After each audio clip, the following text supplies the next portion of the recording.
Сайн байцгаана уу, өнөөдрийн бичлэгийг хүрэхэд бэлэн боллоо. Та гудамжинд 2 метр өндөр чоншиг царайтай охин эсвэл хүүхэлтэй шиг нүдтэй эмэгтэйтэй тааралбал та яах вэ? Энэ бол зүгээр нэг хүүхэлдэйн кино биш, бодит түүх. Эдгээр хүмүүс үнэхээр оршин тогтнодог бөгөөд зарим нь дэлхийд даяар алдартай болсон байдаг. Энэ хорвоо ертөнц үнэхээр итгэмээргүй зүйлсээр дүүрэн гэдгийг батлах хамгийн амин жишээ бол дараах эмэгтэйчүүд. Тэд хүн бүр ижлэхэн төрдгөө гэдгийг үг биш, үйлдэлээр харуулсан хүмүүс. Тэднийг хараад үнэхээр бодит хүн мөн үү гэж гайхах нь гарцаагүй. Гэхдээ тэдний хамгийн гайхам зүйл бол өөр байх гэдэг нь зүгээр нэг онцгой бус, заримдаа бүр маш гайхалтай байж чаддаг гэдгийг ойлгуулдаг. Ингээд дэлхийн хамгийн өвөрмөц зөрхтэй эмэгтэйчүүдийг хамтдаа харцгаая. Элизаны 206 м өндөр 1995 онд Бразилийн хойд хэсгийн Парамужийн Салинополис гэх жижиг тасганд төрсөн. Элизаны нэг л жирийн ажилчин ангийн гэр бүлд өссөн. Хинч түүнийг ийм онцгой нэгэн болно гэж төсөөлөөгүй. Хүүхэд байхасаа л тэр үеийн найзуудаасаа илүү хурдан өсөж эхэлсэн. 10 настайдаа тэрээр ангийн багшаасаа ч өндөр болж 14 дэх яг 206 м хүрсэн. Үүнийг сонссон тосгоных нь зочирдож гэр бүлийнхэн нь маш их сандарсан байна. Олон жил эмнэлгээр явсны эцэст эмч нар түүнийг хөвгөр булчирхаан аденома гэх өсөлтийн дааврыг зохицуулдаг тархины нэг хэсэгт хоргүй авдар үүссэн гэх онш тавьжээ. Ерөнхийдөө тархи энэ дааврыг тэнцвэртэй ялгаруулдаг бол Элизаныгийн хувьд яг л үргэлж өсөлтийн тариа хийлгэж байгаа мэт итгэвчж байв. Үүний улмаас түүний бие тасралтгүй хязгааргүй өсөж байлаа. Түүний өсвөр нас тийм ч амар байгаагүй. Найзууд нь түүнийг авраг бүр мангас гэж хочилдог байсан. Автобусанд суухад суудал тохирдоггүй, гэрийн хаалгаараа бол бүхэж ордог байв. Хөлөнд нь таарахч гутал олдохгүй. Энэ бүхнээс болж өөрийгөө үзэн ядаж ичдэг байлаа. Гэхдээ Элизаны өөр замыг сонгосон. Тэрээр загвар өмсгч болохоор шийдсэн. Энэ бол маш зөрөгтэй алхам байлаа. Ингэснээр түүний үлгэр мэт тайрын түүх эхэлсэн юм. Тэрээр Франсиналдо гэх залуутай танилцсан. Түүний өндөр нь ердөө 1.63 см байв. Тэр хоёрын хооронд 43 см-ийн ялгаа бий. Тэдний харилцаа олон нийтийн сүлжээнд цацагдахад хүмүүс шуугаж эхэлсэн. Зарим нь тэднийг дэмжиж, зарим нь эргэлзэж байв. Энэ үнэхээр хайр мөн үү? Ийм өндрийн зөрүүтэй хүмүүс үнэхээр аз жаргалтай байж чадах уу гэх мэт. Харин Франсиналдо хэлэхдээ би түүний өндрөөс болоод дурлаагүй. Харин түүний уяхан сэтгэл ухаан өөрийгөө хүлээн зөвшөөрч тэмцэж чаддаг тэр чанарт нь татагдсан гэжээ. Одоо Элизаны загвар өмсгчийн ажлаа өргөжүүлээ зогсохгүй, өсвөр насныханд өөртөө итгэх, өөрийгөө хүлээн зөвшөөрөх талаар урам зориг өгдөг хөтөлбөрүүдэд идэвхтэй оролцож байна. Дараагийн эмэгтэй бол Мэра Хилц. Түүнийг интернетээр Бешайн гэдэг нэрээр ч мэддэг хүмүүс олон. Тэрээр Герман улсын иргэн бөгөөд дэлхий дээрх хамгийн том хиймэл хөхтэй эмэгтэй гэдгээрээ Геннесийн номонд бичигдсэн байдаг. Мэрагийн 2 хөх нийлээд 18 кг жинтэй. Өөрөөр хэлбэл яг л аврах том 2 тарвас гэмээр хэмжээтэй гэсэн үг. Түүний хөхний хэмжээ 32 зэйт хүрдэг бөгөөд энэ нь их татвар увцсны брэндүүд үйлдвэрлэлгүй хэмжээ юм. Мэра анх бол тийм ч онцгой биш, энгийн бие галбартай модель байсан. Бүр харин ч жаахан жижиг биетэй талдаа гэж хэлж болохоор байжээ. Гэтэл ямар шалтгаанаар тэгсэн тодорхойгүйч Мэра хөх томруулах мэт засал хийлгэх шийдвэрийг гаргасан юм. Олон эмч нар энэ мэт заслыг хийж өгөхөөс татгалзсан ч тэр зогсоогүй. Эцэст нь тэр өөрийн мөрөөдсөн супер хөхтэй дүр төрхийг бүтээж чадсан. Гэхдээ энэ бүхний төлөө тэр маш олон хүнд сорилттой нүр тулсан. Байнгын нурууны өвдөлт, арай гэж хэвтэж унтдаг, амьсгай тавчдах мэдрэмж, мэдээж хүмүүсийн гайхсан, шүмжилсэн харц. Энэ бүгдийг тэр давж чаджээ. Тэрээр сошиал дээр байнга хөгжилтэй, сэтгэл татам зургууд нийтэлж өөртөө ихтэй нэгэн гэдгээ харуулдаг. Нэг удаа тэр надад гар цүнх хэрэггүй, утас төрөвч сэндвичээ хөхний завсар хийчихэн шүү дээ гэж хэлсэн байдаг. Мэдээж зарим хүмүүс энэ бүхнийг шүмжилдэг. Гэхдээ тэрээр бусдын хил амыг тоохгүй, өөрийгөө жаргалтай байлгах сонголтоо хийсэн.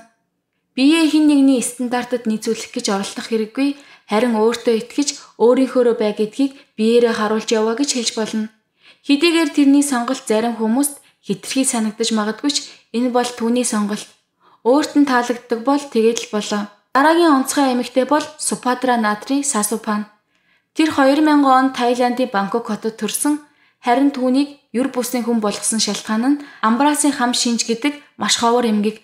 Энэ өвчнийг хүмүүс хүн чон эсвэл өслөх хүний хам шинж гэж нэрлэдэг. Энэ бол төрөлхийн арьсны эмгэг бөгөөд гар, хөлний уул, амны салстыг стооцвол бусад бүх биеийн эсгээр өтгөн хит их ус ургадаг өвчин юм. Дэлхий дээр ердөө 50 орчим тохиолдолд бүртгэгдсэн. Супадра төрөгтөөл нүүр дүүрэн өтгөн үстэй байсан бөгөөд Хүмүүс анх хараад гайхаж, зарим нь бүр зочирдож айдаг байжээ. Хүүхэд байхдаа тэрээр сургууль дээрээ байнга дээрлэхүүлдэг байсан. Зарим хүүхдүүд түүнийг горил, ойн сармагчин бүр хүн чон гэж дууддаг байв. Гэхдээ хүмүүсийн төсөөлдөг шиг сэтгэлээр унсан, уйтгарсан нэгэн байгаагүй. Харин ч эсэргээрээ Супатра үргэлж өөдрөг, эрч хүчтэй охин байсан. Нэг удаа тэр инээмсэглээд би жирийн хүн шүү дээ. Зүгээр л ус арай илүү ургадаг юм гэж хэлж байжээ. 2010 онд Супатра Генесийн номонд хамгийн их өстэй охин гэдэг нэрээр аль бие усаар бүртгэгдсэн юм. Заримд нь энэ нэр гунигтай этгээд сонсогдож магадгүй ч Супатра үүнийг гутамшиг биш, харин бахархалтайгаар хүлээн авч хүлээн зөвшөөрсөн юм. Түүний амьдралын түүх дэлхийн өнцөг булан бүрт хүрч өөрийгөө байгаагаар нь хүлээн зөвшөөрөхийг хүмүүст ойлгуулж өгсөн. Хэдий нүүр нь бусдын адил биш ч Супатра бол яг л бидний нэгэн адил хүн, бүр их хүндлэл хүлээсэн нэгэн. Тэр цаашлаад анхны хайртайгаа учирч энэ мэдээ интернетээр таржээ. Тэр хэлэхдээ хэрвээ би төрхөө сонгож болдог байсан бол мэдээж ийм төрхийг сонгохгүй байх байсан. Гэхдээ одоо би өөрийн дутагдал гэж бодогдож байсан зүйлийг давуу тал болгон хувирахыг хичээж байна. Яагаад гэвэл би онцгой хүн шүү дээ гэжээ. Супатрагийн мөрөөдөл нь эмч болж бусад хүмүүсийн өвчнийг эмчлэх. Түүний өөдрөг, эерэг амьдрал маш олон хүнд урам зориг өгсөн юм. Хүмүүс одоо ч түүнийг хамгийн үсэрхэг охин гэж нэрлэдэг. Харин тэр үүнийг огт ичих зүйл гэж боддоггүй. Харин ч бахархдаг. Дараагийн онцгой эмэгтэй бол Валерия Левитин. Тэр 1973 онд Оросын албаны улсад төрж дараа нь гэр бүлийн хамт Монако руу нүүж амьдарч эхэлжээ. Хизээнээс л гадаад төрөх туранхай байдалд асар өндөр шаардлага тавьдаг орчинд өссөн охин. Хүүхэд байхад нь ээж нь түүнийг таргалах үе, царай муутай болчих үе гэж үргэлж анхаарч хоол хүнсээр хит хязгаарладаг байжээ. Валерия нэг удаа ээж нь өөрийг нь шоколад бэлүү идэж байхыг хараад яг л гим ийсэн мэт уурладаг байсан гэж ярьсан байдаг. Ийм дарамттай орчинд өссөн хүүхэд явандаа гадаад төрхөндөө дэндүү их анхаардаг болдог нь тодорхой. Валерия ч мөн адил энэ бүхнээс болж өөрийгөө хит шүмжилж төгсгөлдөр байхыг хит хэрмэлцдэг болсон байна. Том болсон хойноо тэрээр загвар өмсгчийн замыг сонгосон нь бүрч хүнд шалгуурт хөтөлжээ. Учир нь загварын ертөнцид туранхай байхыг амьдралын шалгуур мэт тулгадаг. Валерия эхлээд хоолны хэмжээгээ аимшигтай хэмжээнд багасгаж эхэлсэн. Сахар, нүүрс ус, мах, бараг бүх зүйлийг ассан. Ингэснээр түүний жин огцон буурч 1.72 см өндөртэй, тэрээр ердөө 25 кг л болжээ. Энэ бол бага ангийн хүүхдээс ч хөнгөн гэсэн үг. Хацар нь хонхоож бугуйнд бараг л хуруу шиг нарийн яг л яс арьс хоёр үлдсэн мэт бие нь хэвлэл мэдээллийн анхаарлын төвд орж дэлхийн хамгийн турхай эмэгтэй гэх нэр зүүсэн. Гэхдээ тэр энэ нэрээрээ бахархдаггүй. Харин ч эсэргээрээ ихэд харамсаж айцтайгаар хүлээж авсан юм. Нэгэн ярилцлагын үеэр Валерия би хүнч биш болсон. Зүгээр л алхаж буй арга яс. Энэ бол гоо сайхан бишээ гэж хэлж байв. Өөртөөгөө ижил асуудалтай охидод туслахыг эрмэлздэг байсан. Өөрийн туршлагаа хуваалцсан охид бүсгүүчүүдэд хэд турхийн аюулаас сэргийлэхийг уриалдаг байлаа. Тэрээр маш олон охидоос захиа хүлээн авч тантай адилхан болохыг мөрөөддөг гэсэн үгсийг байнга сонсдог байжээ. Гэхдээ Валерия хизээч өөрийг нь дуурайхыг зөвшөөрөөгүй. Нэг удаа уйлж байгаад хэрвээ би цаг хугацааг ухраах боломжтой байсан бол хизээч хоолны дэглэм эхлүүлэхгүй байх байсан гэж хэлсэн байдаг. Эмчилгээ хийлгэж эрүүл амьдрал руугаа буцаж орохыг хичээсэн ч олон жилийн хоол тэжээлийн дутагдлаас болж би энэ хэд их гэмтсэн байсан. Валериагийн түүх сая хүний сэтгэлийг хөдөлгсөн. Хүмүүс түүнийг хамгийн туранхай эмэгтэй байсан болохоор биш, харин өөрийн амьдралаар дамжуулж үнэхээр гүн сургамж үлдээсэн болохоор нь дурсдаг. Кэти Чангийн эмэгтэй бэлхүүсний тойрог ердөө 33 см. Дэлхийн хамгийн нарийн бэлхүүстэй эмэгтэй хэмээх Генесийн дээд амжилтыг эзэмшдэг энэ эмэгтэйгийн түүх үнэхээр итгэмээргүй.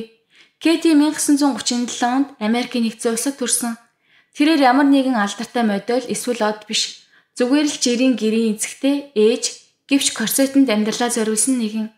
1983 онд төрснөөсөө хойш биеийн галбирыг эргүүлж авахыг хүссэн тэрээр өдөрт 23 цагийн турш корсет зүүж эхэлсэн. Зөвхөн усанд орохдоо л зүүдгүй байжээ. Олон хүн түүнийг ийм нарийн бэлхүүстэй болохын тулд ямар нэгэн мэс засал хийлгсэн байх гэж боддог. Гэхдээ үнэн хэрэгтээ тэр нэг ч удаа мэс засалд ороогүй.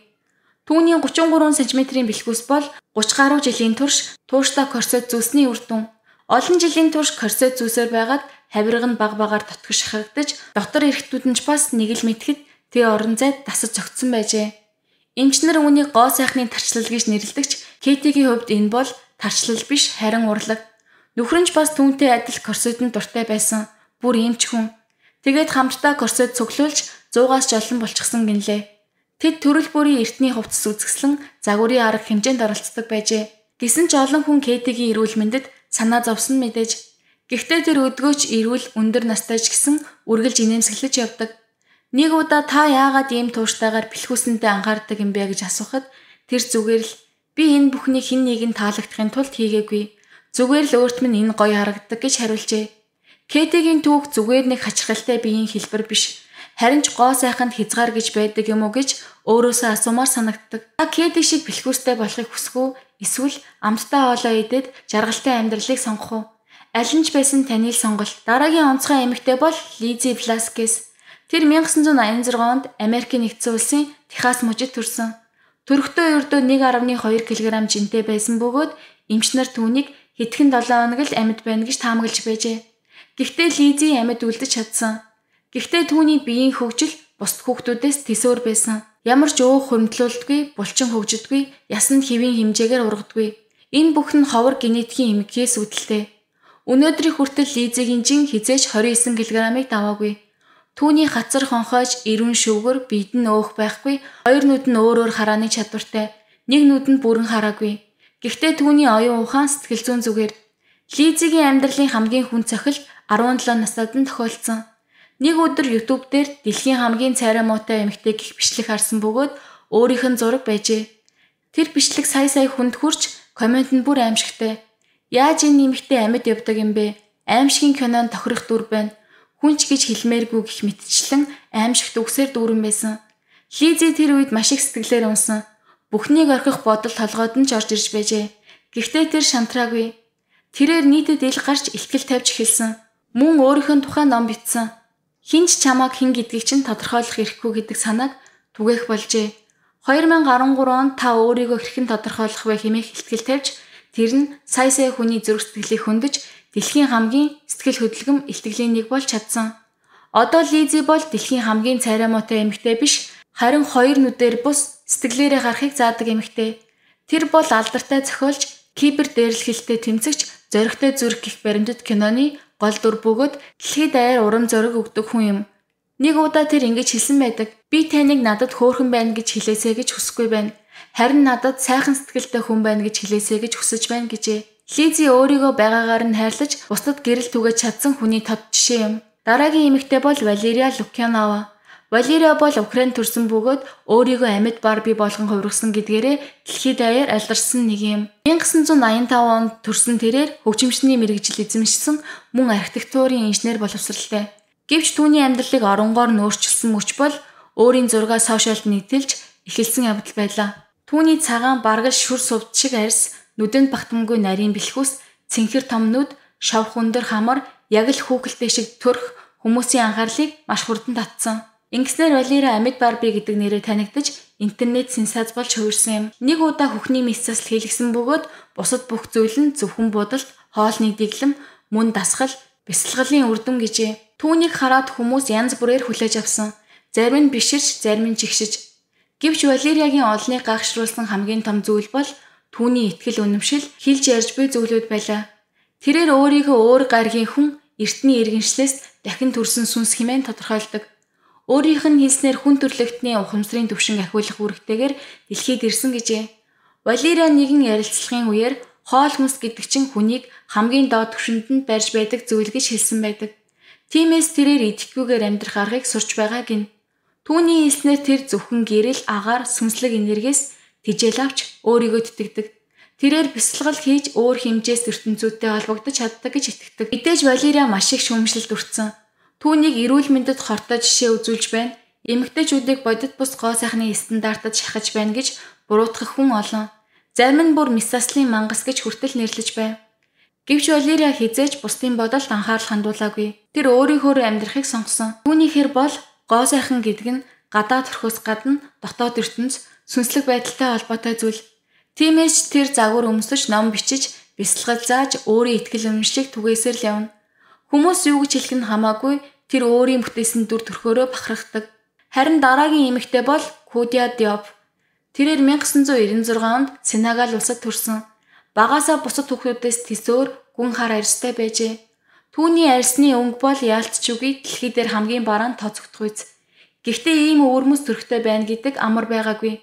Сургууль дээрээ байнга дээрлэхүүлж хар охин, шүний хүүхэд бүр нүүрс шиг хар гэх мэт хочин нэрээр дуудагдаж байсан.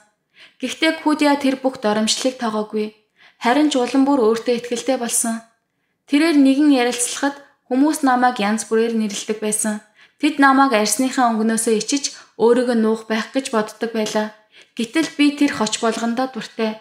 Тэд юу гэж бодох нь надад хамаагүй гэж хэлсэн байдаг. Хар арьс эмэгтэйчүүдийн эрхийг дэмжих ажилд оролцсноор интернетээр шууганы төвд орж дэлхийд даяарх сошиал хэрэглэгчид хэвлэл мэдээллийн хэрэгслүүд дагварын агентлагуудын анхаарлыг татжээ. Одоо Кудя Нью-Йорк болон Парисын хооронд ирж очин загвар өмсгчээр ажиллаж байна. Түүний Мелани бурхан гэх Instagram хаяг нь 120,000 гаруй дагагчтай болж хар арьстай охидын бахархал өөрийгөө хүлээн зөвшөөрөх урам зориг өгсөн. Кудя бол ердөөний модель биш. Тэр бол хитүүр байхаас ичих биш, харин бахархал гэж үздэг шинэ үеийн төлөөлөл. Ингээд бид дэлхийн хамгийн өвөрмөс төрхтэй гайхамшигтай эмэгтэйчүүдийг хамтдаа сонсож танилцлаа. Таны хувьд хамгийн сэтгэл хөдлөм эсвэл гайхмаар санагдсан юм бэ? Сэтгэл хэсэг заавал бичиж үлдээгээрэй. Бид бүгд өөр, харин тэр өөр байдал биднийг онцгой, дахин давтагдшгүй болгож өгдөг юм шүү. Өнөөдрийн бичлэг энэ хүрээд дуусаж байна. Дараагийн бичлэгээр уулзцгаая.